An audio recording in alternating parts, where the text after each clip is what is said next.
నమో భగవతే వాసుదేవాయ. ఓం నమ శివాయ. ఈరోజు మన వీడియోలో ఒక మంచి కథ చెప్పుకుందాం. అనుకున్నది జరగలేదని దేవుళ్ళను మారుస్తున్నారా అన్న విషయం గురించి చెప్పుకుందాం.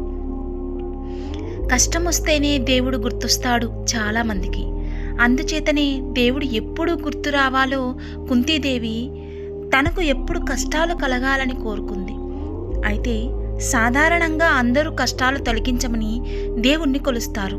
ఏ ఆపద వచ్చినా కోరిన కోరికలు తీరకపోయినా బాదర్బందీ పెరిగి బ్రతుకు భారం అవుతున్నా అప్పుడు కనిపించేది దేవుడొక్కడే. ఆయన్ను ప్రార్థిస్తాం, పూజిస్తాం, మొక్కులు మొక్కుతాం, ముడుపులు కడతాం, కోరికలు చిట్టా విప్పుతాం, కొబ్బరికాయలు కొడతాం, నీ కొండకు వస్తానని మొక్కుకుంటాం, ఉపవాసాలు చేస్తాం, కనిపించిన ప్రతి దేవుడికి అర్జీలు పెడతాం. మన బాధ తీరకపోతుంటే సులభంగా దేవుళ్ళని మార్చడం,